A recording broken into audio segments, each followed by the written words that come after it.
the president of the Family Research Council, Tony Perkins. Tony, great to have you with us. I know this is as it is for all Americans, a special day. Your thoughts, as you heard, particularly from your Family Research Council perch as a pastor yourself and one of the leading evangelicals in the country, to hear that this president believes this nation, all of us, will be protected by God. Did you ever think you would hear that from a president of the United States ever again?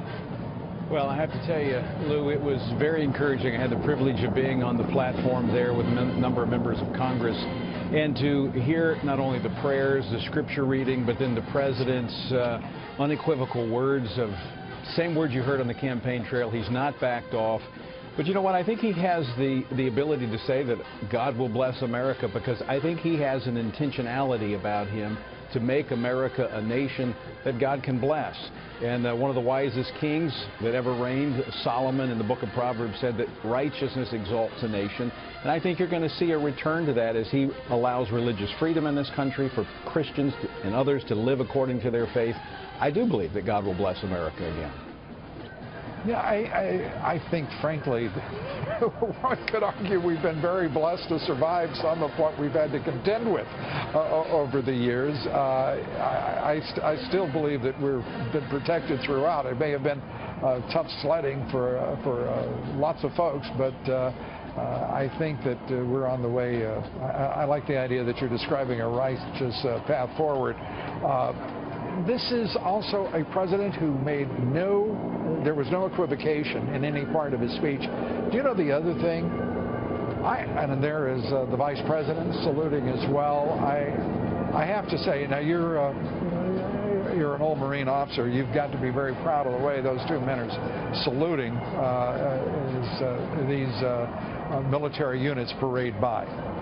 Look, there's already a sense, not just hope that America can be great again, but I think there is a true belief that America can be great again. And I think that's a part of a respect for the military. He talked about that, and I'm a former police officer. He talked about respect for law enforcement. And I saw it this morning as I was there at the Capitol talking to some of the police officers. You could see even a sense among them that there was a return to law and order coming in this country, and he spoke to that again. Again, he was very clear, unequivocal, laying it out just as he had it. And Lou, you know that's refreshing, because so often when a politician gets to this level, they start backing away from the very promises that they made. And it was almost amusing at points as sitting among governors and congressmen and senators as he started talking about the politicians. It's time to act, no more of this political speak. And I saw some of them, made him a little uncomfortable.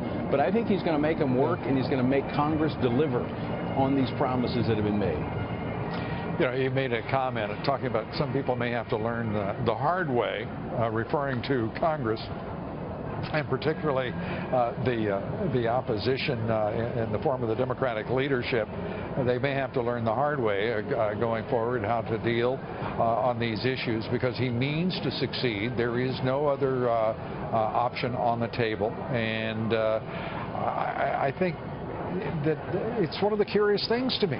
People continue, after all of this time, as we are celebrating the inaugural of the 45th President of the United States, they continue to underestimate Donald Trump. And I haven't understood that failure to respect him, you know, from the moment he entered the race. It was a strange thing. I understand people had different choices for the nomination of the Republican Party, a different choice for president. But my gosh, they refused to give him his due. It's what you said earlier. He says what he means, and he means what he says. And about a year ago, I sat in his office in the primary, and he told me he was going to win. He was going to be president. I was not a supporter at that time. And, you know, I didn't necessarily believe him to be true, but I watched him. And you're absolutely right. He's going to do what he says he does, and I have great comfort in that, because the things he says are very much in line with the Republican platform. It's what the American people voted for, the majority of, and I think he's going to get it done, and that's refreshing. Yeah, it is, and it is refreshing to see a man of action, a man who's never held elective office, has never sought elective office before, stand before the American people as their new president and speak about what he will do, what he will deliver. And he did so today with a refreshing absence of the first person singular in his speech. He talked about the people, the nation, what we will achieve together, the destiny that we will reach together. And it's been a very long time since the first person singular has been so rare in a public address, and I think the nation has to appreciate that greatly. I do, and one of the other things that stuck out in his speech was that he talked about radical Islamists, the terrorists. He said, we're not just going to go find them, we're going to wipe them off the face of the earth. And again, very clear in his language, and I have to think, in that moment when I heard him say that, I believe where they are, and when they heard that they believe him. I believe that they believe that he is going to do just that.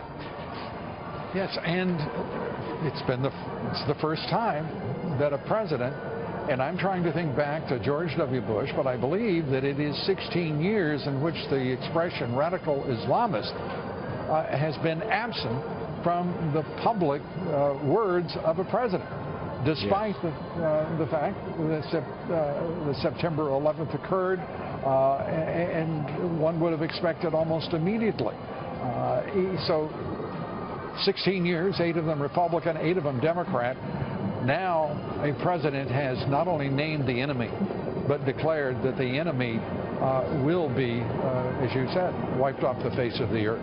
It is straightforward language and a straightforward objective that will, there won't be any, let's say, deferral on the objective. He made that very clear. As we wrap up here, Tony, your thought about, your take on the day, your take on this president and his beginning. Well, it's been a great day. Last night I had the privilege of being at the candlelight dinner and opening that event in prayer. This president surrounding himself with many different types of people, but he's not afraid to allow religious freedom back into the public square, and that's refreshing, and I do believe that is going to be something that has a tremendous impact on America, and we're grateful for that and eager to work with him to get that done. And in the meantime, Lou, I got to go, and we're going to have a ball tonight as we celebrate America, a new chapter in American history.